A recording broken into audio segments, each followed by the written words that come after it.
It was past midnight, and the house was quiet except for the steady tick of the wall clock. Clara Mitchell lay awake, staring at the ceiling. She could hear her husband David breathing beside her, deep in sleep. Just as she turned to close her eyes, a faint buzz came from the nightstand. His phone lit up in the darkness. Clara froze. She never touched his phone. For years, she had trusted him completely. But something inside her, an uneasiness she could not explain, made her reach out. Her hand trembled as she picked it up. One new message blinked on the screen. She hesitated, her thumb hovering, her heart pounding. Finally, she opened it. Her breath caught in her throat. The words glared back at her. "I can't wait to hold you tomorrow." For a moment, she could not move. She felt her chest tighten, as though all the air had been sucked out of the room. Her fingers scrolled almost on their own, and more messages appeared. Sweet words. Promises. Secrets. Every line felt like a knife pressing deeper into her heart. Her eyes blurred with tears. She looked at David, lying peacefully next to her, his face calm and unaware. She wanted to shake him awake, to scream, to demand answers. But her voice would not come. Instead, she sat there in silence, the phone heavy in her hand, the truth heavier in her chest. Her whole body trembled. The man she had built her life around, the father of her children, was writing words of love, but not to her. She placed the phone back carefully, afraid he might stir. She pulled the blanket over herself, but her skin felt cold. Her thoughts raced. Should she confront him now? Or wait, would he lie? Would he turn it back on her, like he sometimes did when she asked hard questions? Clara shut her eyes, but sleep refused to come. The words she had read kept burning behind her eyelid. "I can't wait to hold you tomorrow." Tomorrow. That meant it wasn't just the past. It wasn't just a mistake. It was still happening. Lying there in the darkness, Clara felt her world crack quietly, without a sound. The trust she had carried for years shattered into pieces she could never put back together. And next to her, David slept as though nothing had changed, while for Clara, everything had. Clara Mitchell had never imagined her life turning out this way. She used to be the girl with big dreams, sitting in the front row of her law classes, determined to become a lawyer who would fight for people who couldn't fight for themselves. She was bright, passionate, and sure of where her future was headed. Then she met David. David was everything she thought she wanted back then: handsome, full of charm, and ambitious. He worked in real estate, always talking about building an empire, about making something big for himself and his family. He swept her off her feet with his confidence.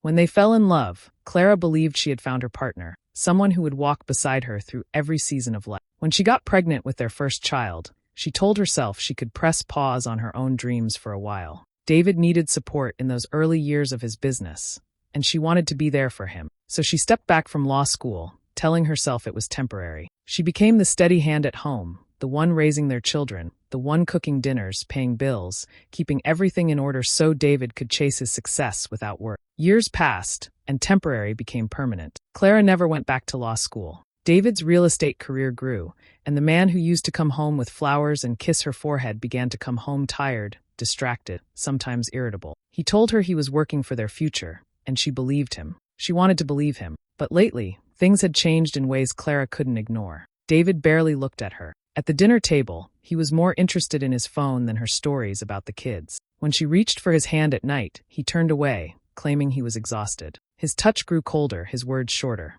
Slowly, Clara began to feel invisible in her own marriage. The only people who gave her strength were her children and her younger sister, Rachel. Rachel was the kind of person who lit up every room she entered. She never let Clara sink too deep into sadness, always calling, always checking in, reminding her that she was more than just a wife. To Rachel, Clara was still that girl who once dreamed of being a lawyer, still capable of so much more than being someone's shadow. But not everyone in Clara's world was as kind. Her mother-in-law, Elaine, had never truly warmed up to her. On the surface, Elaine was polite, smiling at family gatherings, but her words often carried sharp edges. She always seemed to find subtle ways to put Clara down, reminding her that David could have had anyone, and that Clara was lucky he chose her. Elaine praised David endlessly, calling him brilliant, hardworking, the pride of the family. To her, Clara was just the background, the caretaker, the one who should be grateful. For years, Clara brushed it off, telling herself it didn't matter. She loved David. She loved her children. That was enough. But as David's affection faded, Elaine's words began to sting more deeply. They echoed in Clara's mind on lonely nights, feeding her doubts. Clara often found herself standing in the kitchen late at night, staring at the dishes in the sink, asking herself, "Who am I now?" She had given everything, her time, her dreams, her heart, to keep the family together. She had been the glue, the quiet strength holding the house in place. but what was left of her own identity? Now, with the weight of David's betrayal pressing on her chest, that question felt sharper than ever. She wasn't just losing her husband's love. She was losing the version of herself she had always clung to, the devoted wife, the steady mother, the one who kept it all together. Deep inside, a quiet fear grew louder. If David no longer saw her, Clara could not get the message out of her head. Days went by, but the words on David's phone still echoed inside her. "I can't wait to hold you tomorrow." She moved through her routine with a quiet heaviness, cooking breakfast, helping the kids with school, folding laundry, but every time David's phone buzzed, her stomach twisted. She watched him carefully, searching his face for guilt, for some crack in the mask he wore. But David carried on as if nothing was wrong. He kissed the children goodnight, left early for work, and came home late. If he noticed her silence, he said nothing. One Friday morning, Clara made a decision. She told David she was going to visit her sister Rachel for the weekend. She packed a small bag, kissed the kids, and left the house with a forced smile. David barely looked up from his phone when she said goodbye. But Clara didn't go to Rachel's. Instead, she drove around for hours, her heart racing with both fear and determination. By evening, she parked a few streets away from her own home and waited. The lights in the house were on. Her home. Their home. Something inside her told her that this was the night she would know the truth. At first, she tried to convince herself she was wrong. Maybe David was working. Maybe the messages were innocent. Maybe she was just imagining things. But when she saw a car she didn't recognize pull into the driveway, her breath caught. A woman stepped out.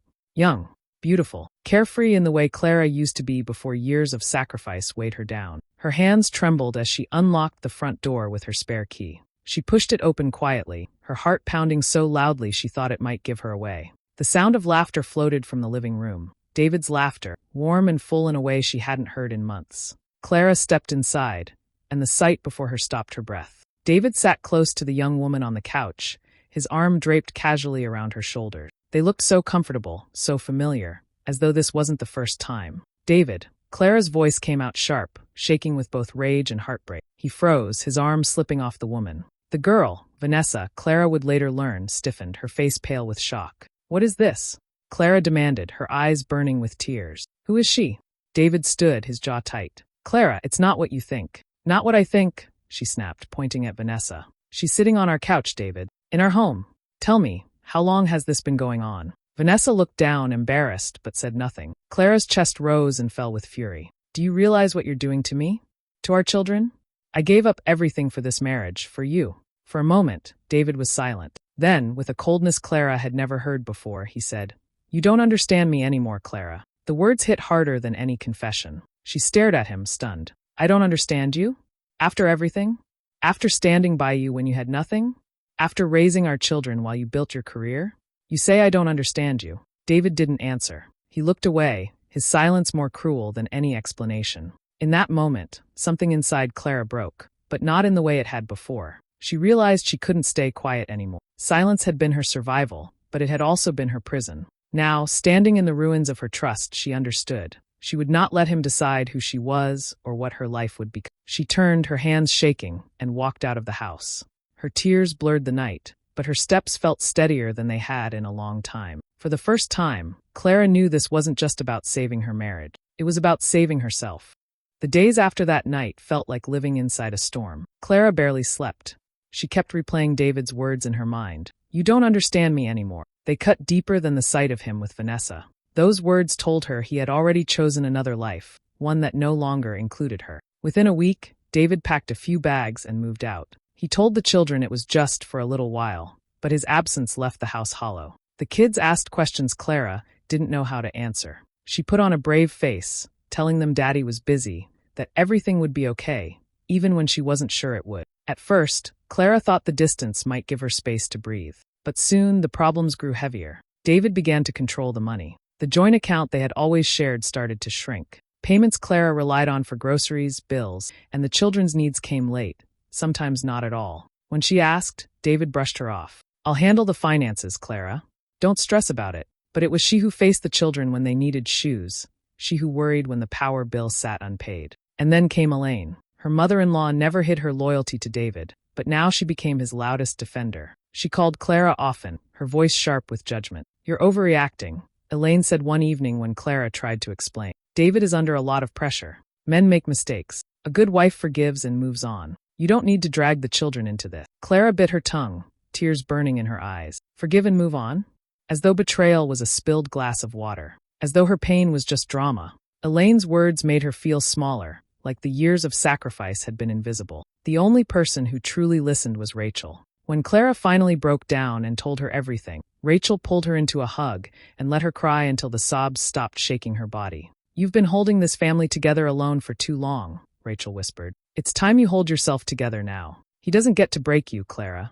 You've given enough. Now you need to take back your life. Those words stayed with her. They lit a small fire inside her, weak but alive. In the quiet hours after the children went to bed, Clara sat at the kitchen table with her laptop open. She updated her resume, though it felt strange after so many years. She searched for jobs, not just any job, but something that reminded her of who she used to be. Slowly, she began to reconnect with the dream she had buried long ago, law. She started applying for assistant positions at small firms, telling herself it wasn't too late, that she could still rebuild. But the loneliness was heavy. She missed the life she thought she had, even if it was only an illusion. She missed the man David used to be, or maybe the man she believed he was. The nights were the hardest, when the silence in her bed pressed in on her, reminding her that she was no longer wanted. Just as she began to find small steps forward, David made things harder. He called the children and whispered half-truths into their ear. Daddy's just staying somewhere else until Mommy calms down, he told them. Mommy gets upset too easily. Clara noticed the shift in her children's eyes when they came home from visiting him. Her son asked,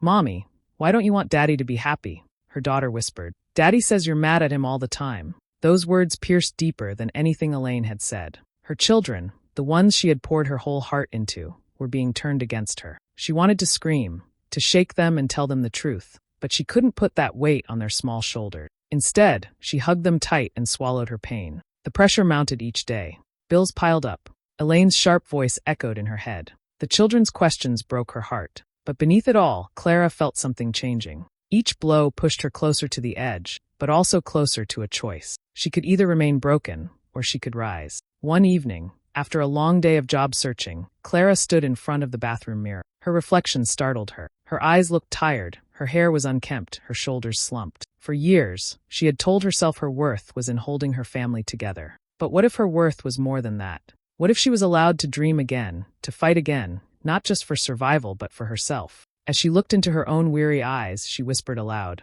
no more silence. It was the beginning of something new, though she didn't yet know where it would lead.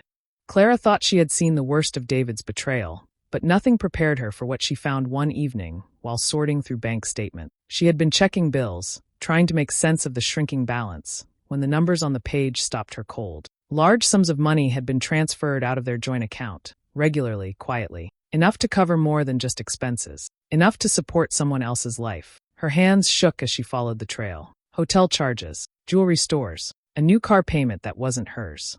Each line on the statement felt like a new wound. He hadn't just cheated with his body or his heart. He had stolen their future, their children's security, to build another life with Vanessa. The shock hardened into resolve. Clara realized she couldn't just cry in silence anymore. This wasn't only about betrayal, it was about survival. About justice. She reached out to a small law firm where she had been applying for work, not as an assistant this time, but as a client. She filed for divorce, demanding custody of the children and a fair share of what was. The weeks that followed were heavy with tension. Papers were served. David was furious, storming into the house one evening, his voice raised. How dare you drag me to court? Do you know what this will do to my reputation? Clara stood tall, even though her knees trembled. Do you know what you've done to me?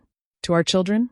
To everything we built? For once, he had no quick answer. When the day of the hearing came, Clara dressed carefully, her hands steady as she buttoned her blouse. She looked in the mirror and saw not just a wife who had been betrayed, but a woman ready to fight for herself. She wasn't walking into the courtroom as a victim. She was walking in as her own defender. The courtroom buzzed with whispers when David entered with his lawyer, polished and confident. Elaine sat behind him, her expression tight, her loyalty clear. Vanessa appeared too, her presence drawing sharp glances from everyone in the room. Clara took her seat, her heart beating fast but her resolve firm. The proceedings began with David's lawyer painting Clara as unstable, emotional, unable to handle finances. They claimed David had simply taken control to protect the family. Clara listened, her hands gripping the table, waiting for her turn. Then it came. She stood, her voice calm but strong, as she laid out the evidence.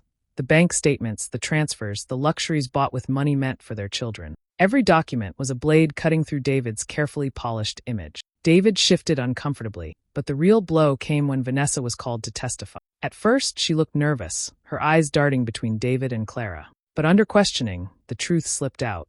"He told me we'd be married soon," Vanessa admitted, her voice shaking. "He said he was going to leave Clara for good. He promised me a new house, a future together." The room erupted in murmurs.